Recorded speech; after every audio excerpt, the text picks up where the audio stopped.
Welcome back to the channel. So I have with me today a man by the name Tanner, but the thing is that he said that his friends call him Tank. So therefore, I'm going to be calling him Tank from now on.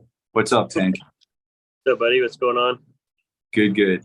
So before we jump in the conversation, I just want to tell a little bit about you because you have an interesting story and there's so much to talk about, but we'll try to pick one area or maybe, one or two. But basically, as I understand it, you had a life before coaching and unfortunately you were in an accident and so you weren't able to take your fighting part of your boxing further, but you're Yeah. still in there, you're still swing around, and you created your own gym.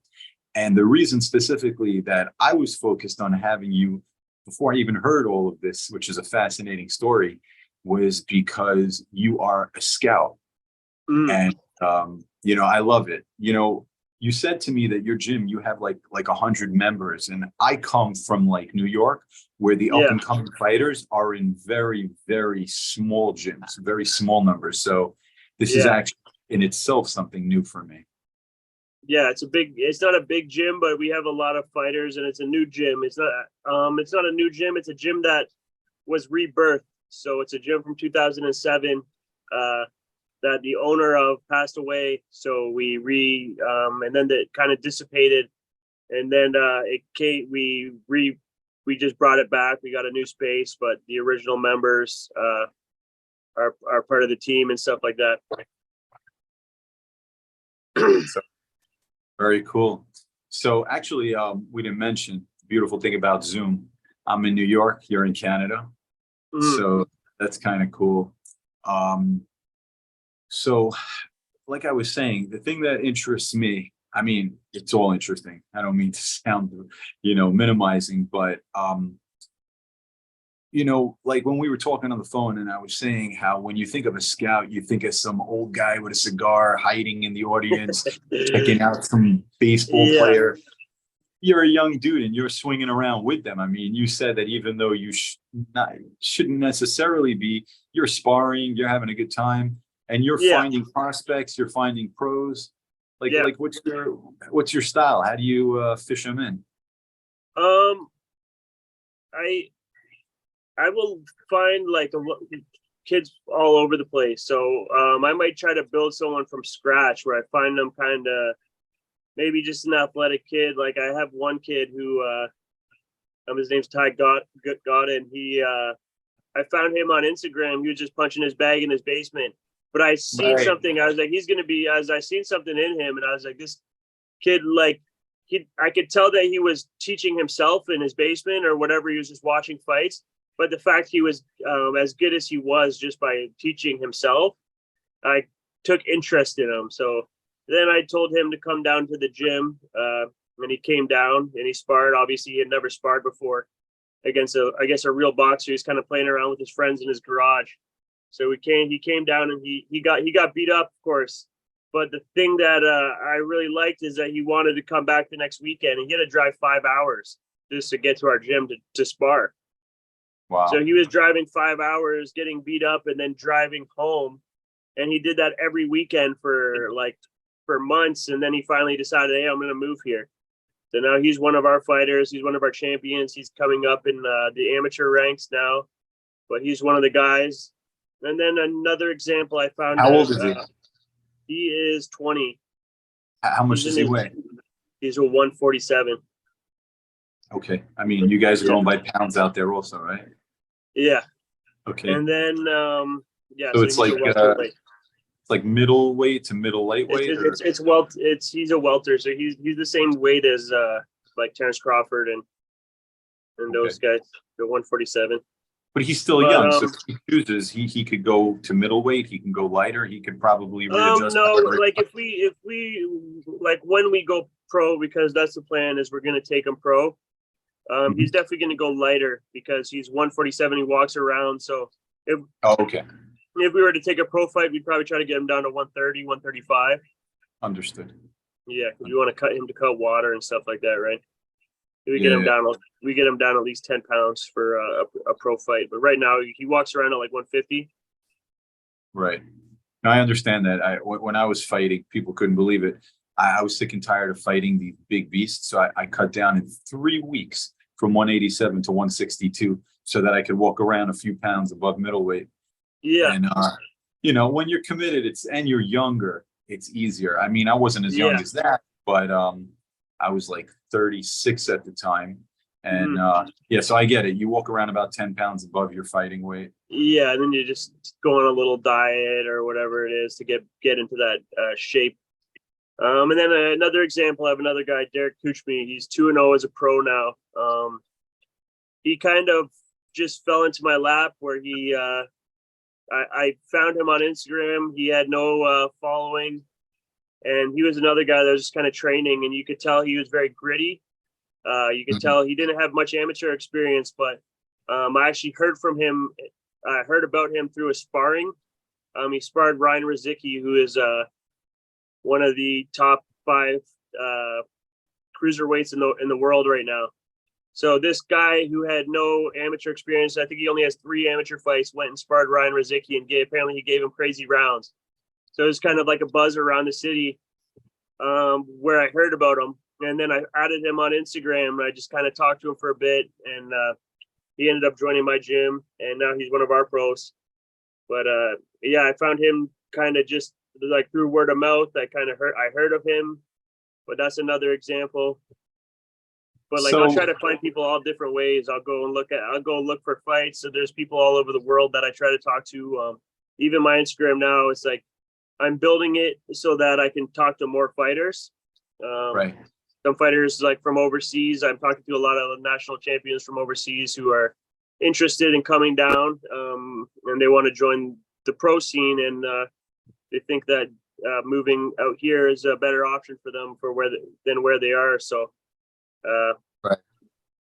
That's interesting. So basically, you and I are not that much different. The same way I'm scouting out, looking for guys like you to interview, you're scouting out, looking for guys to train that you believe have value in their fighting skills, whereas I'm looking yeah, for value in their interview skills. We're yeah, not all that. exactly. And what you're saying is that social media, modern technology, is the new style of scouting. That's one of the ways for sure. I mean, there's lots of ways you could go to. I'm not really too into poaching, so I wouldn't really go to an event and try and talk to someone else's fighter. Right. I was going to Um, ask about that. yeah, like I'm not really. I'm not one of those guys. I don't want to go to someone's event and try and talk to someone else's fighter. But some people are amateur coaches. I tried to. I'm an amateur coach myself, but Right. I have a really good pro team, and we have really good like my pro style of coaching. Um, I like some people are going to come to me because of maybe through word of mouth that they think they can grow better with me than someone else, and Right. Right. I don't have a problem with someone that thinking that and wanting to join my gym. So would it be fair to say that if you were to go to an event, if you find a guy that you think is a good fighter, by definition, you're probably poaching because he probably has a handler? No, like I wouldn't go out of my way to talk to them, but I would maybe add them on Instagram and then see where it goes.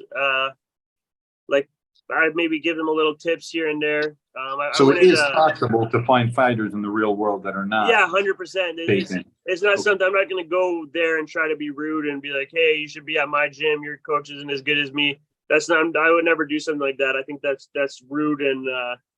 Right. Like the But guy with I $1 million. I think that some people might just see me on Instagram and they maybe hear the way I talk on Instagram or maybe through word of mouth, Right. and they make their own decision, right? And I'm not going to stop them from doing that and be like, no, you're with this person, right? I'm running a business as well, so and if someone thinks that they have, and I'm the same way. If one of my fighters thinks that they could get something more out of another coach, I would never feel any type of way about that. I think that's my fault for not That's giving great. them what they wanted, right? I think maybe I'd ask them and be like, hey, what did I do wrong? Why would you go there? But I would never, and this hasn't happened to me, not yet at least. But I wouldn't be offended if my fighter thinks that it was in his best interest to go somewhere else. Actually, just like right now, I have a fighter. He's the national champion, Miguel Estrada. He's a national champion. He's 17 years old, and he is in wild card. He's at wild card in California right now. And I know that he's goes there and maybe he's finds maybe he joins the stable of wild card, or he gets introduced to one of these coaches out there. And I know that he is not leaving our gym because of the quality of coaching. I know that he's leaving because there's more opportunities, right? So maybe the opportunities arise there. Of course, he's going to have better sparring, and he's going to have more access to these bigger promotion companies. So for me to be like, hey, no, you have to stay with me, I think that's like silly of me, because I understand that he's trying to progress his career, right? Good. That's very kind of you. I got one last question for you. You said you run a large gym. Yeah. I wouldn't say as large as 600 or 6,000 square feet. Large as in the amount of fighters. Yeah. So obviously every fighter needs to be trained differently. Mm-hmm. And I just wonder, like, do you have sub coaches underneath you? Do you have there's three of us that are kind of co-coaching. There's three of us that are kind of like the head coaches, and we all run different times of the day. So I run the morning until the afternoon, and then I'll come and help with the night classes sometimes. But yeah, that's basically where it is. There's three of us, and we all kind of work together because it is a big gym, and there is a lot of people. Is it more of a class style setup, or is it personal training, a mixture of the two? It's both. So we have like during our classes, everyone in the classes wants to fight if they haven't fought yet.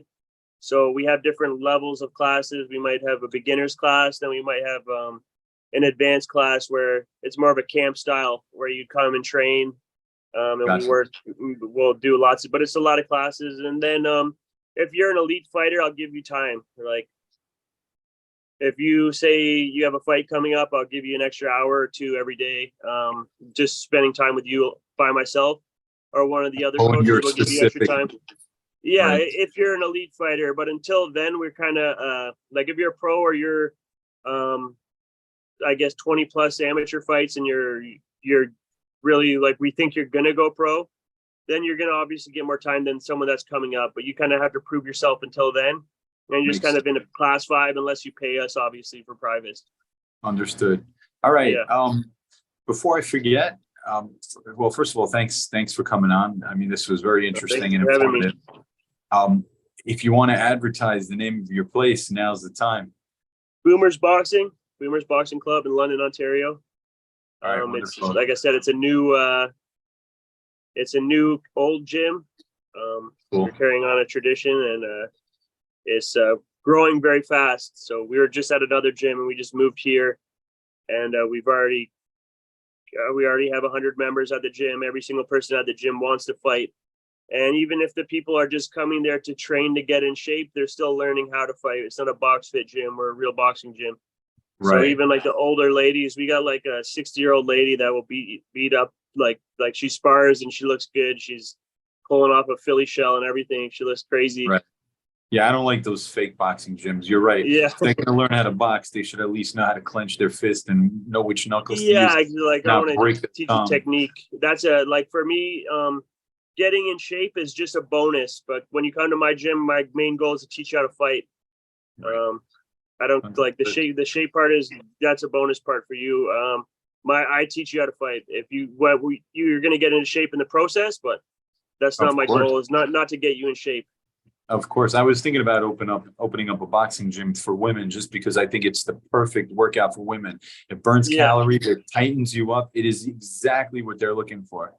Yeah. So I'm with you, and you're training them the right way. Not one of these fake boxing gyms where they're just like, and they end up getting hurt, Yeah, we have a good women's program too. A really good women's program, and not every girl on the program wants to fight, but every single girl in the program can fight, and they're all capable. Maybe they don't want to have an actual bout, but they can fight for sure, and they spar all the time and stuff like that. Well said. Tank, thanks for coming on. No problem. I usually forget, so I'm just going to do my little pitch. Please don't forget to like and subscribe. if you haven't already. I always forget to say that. But truly, I'm really glad we had this conversation. I really appreciate your time, man.